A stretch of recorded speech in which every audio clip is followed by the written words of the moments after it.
Right now about that report that came out just actually as I went off air yesterday, the Hillsborough report, the long-awaited latest report, this one by the Independent Office for Police Conduct. He spent 13 years. Extraordinary that it took that long, but carrying out the largest ever independent investigation into alleged police misconduct and criminality. And the report identified 12 officers, including the then Chief Constable of South Yorkshire Police at the time of that awful, horrific 1989 football tragedy, which cost 97 lives.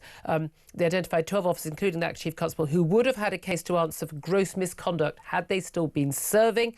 A 13th officer would have potentially faced a misconduct case, but none of those cases could be brought. Many of those officers now dead.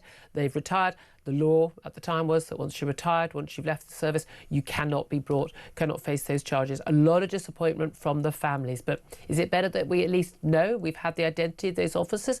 Let's talk to Mike Neville. He's a former Metropolitan Police Detective Chief Inspector, but he's also one of the world's first super recognisers. He's one of the top UK super recognisers, and we'll get him to explain what that is at New Scotland Yard. And he's supplied the human super recognisers who found the last 16 victims in crowd footage for the most recent coroner's inquest. Mike, thank you for joining us.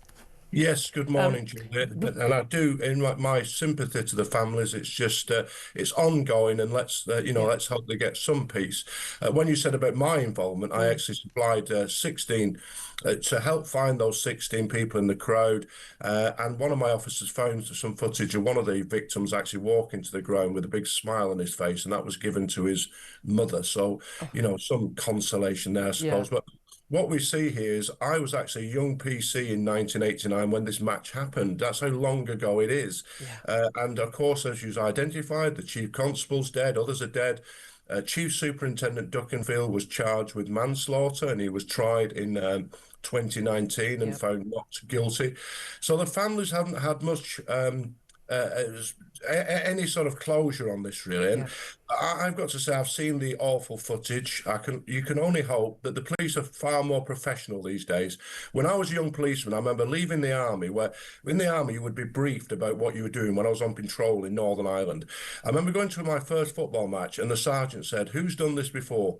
And someone PC said me. And he said, "Well, you tell everybody else what to do." And it just seemed utterly unprofessional. And then I went to another football match where there was a briefing, and the chief inspector spoke about the fans as though they were animals. And I thought to myself, this is at Charlton Athletic, and I thought to myself, 2 weeks ago, I came here to see my hometown. Yeah. I was one of those fans. I was one of those animals who you discussed. Yeah. So the actual policing of these events has improved dramatically, I would suggest. Yeah, and again, look, we've had issues with issues with allegations against fans in only recent football matches, haven't we? But again, 36 years on, I've been talking about this all of my adult career, this Hillsborough disaster, and I can remember being on air when we first had the inquest. They actually went through, there was no guilt on behalf of the fans. This was absolutely life-changing for so many of those who lost loved ones, and again, some of them were children, and the way that they were castigated. Look, and I know a lot of people still angry at the Sun newspaper, for whom I write a column, but they were given information by the police which they believed about what happened. And the police lied, they lied, they lied, and they lied, and they lied, and they lied again. And it's a terrible miscarriage of justice. But do you really believe that things have changed that much? Because all the evidence suggests that actually police forces always try and cover up. People cover up for their own. They look after themselves and their colleagues. And I don't have any faith. I just don't have any faith that the same thing couldn't happen again. In general, I would say the policing of things like football matches has dramatically improved. But we also have the scandal in the West Midlands, don't we, where we're banning Jewish fans from attending. And I think what a lot of police officers I speak to, what their grievance is, if it had been a detective constable and a sergeant who'd made these mistakes, they would have been hauled over the coals and ruthlessly punished. Senior officers, too often, it's all covered up. And we see, don't we, the cases of the grooming gangs in Oldham, Rochdale, Telford, all these sort of places, where senior police officers have actively allowed it to go on, more concerned about their career prospects than the children who have been raped and assaulted, and they're allowed to walk away. And this is a real feeling. I saw this on a retired officers' Facebook side today about this actual issue. You know, if it was junior officers, they'd be hung, drawn, and quartered. But the senior officers always managed to get away with it. Yeah, absolutely, that is always the concern, isn't it?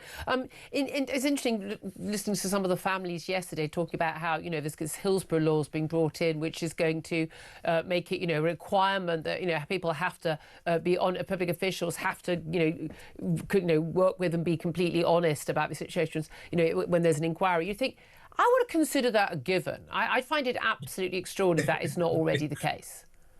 Well, you've already got a chancellor everybody's accusing of telling lies and all this. So how far down the, you know, it's absolutely scandalous, isn't it? We just seem to be in a situation in this country. We used to have, like, what you could say, men of honour. You know, I'm a bit of a historian, and I read about, you know, a former chancellor of the Exchequer just after the war. He released some details. He shouldn't have resigned on the spot. A man of honour. You know, nowadays they cling on. They will not go. But again, and then we got Chief Constable today, West Midlands Police. I mean, the evidence that was given by West Midlands Chief Constable in the Commons the other day, frankly, laughable. Absolutely laughable, what they said. No way these people should be in these jobs. They're clearly incompetent and clearly dishonest. But they're still there. I just don't have any faith that in the same circumstance, okay, there's different policing now, things have changed, you know, over the years, there are certain lessons to learn. But in terms of attitudes to the fans, in terms of attitudes to sort of, you know, if in doubt, when things go wrong, you know, nothing to see here, joining forces. We see this again and again. Look, we've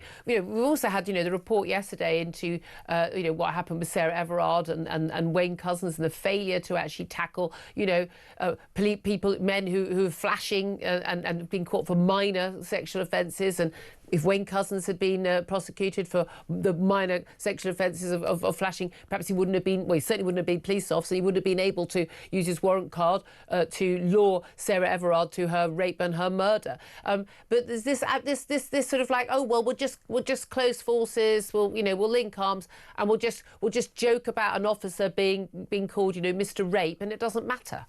Well, I would say, to defend the Met there, you know, because I often come in and criticise. If you look at the speed that they caught Couzens and ruthlessly prosecuted him, prosecuted him. They had no choice. But there was no. The investigation was very, very quick. They got him very quickly. So there are some the police can be awful. The leadership is terrible. But the officers, many of the operational officers, I think your average officer really do, you know, is doing the best job they can. Yeah, I do. Yeah. I'd never ever say that. But again, we're talking about the leadership. At the end of the day, all of the stuff that happened in Hillsborough was a failure of leadership, and the cover-up was a failure of deliberate, you know, act of you know, basically sort of, you know, trying to sort of basically cast slurs on people was another failure of leadership. Everything that's happened since has been a failure of leadership. I just have no faith whatsoever that things are going to improve at all and that any better now.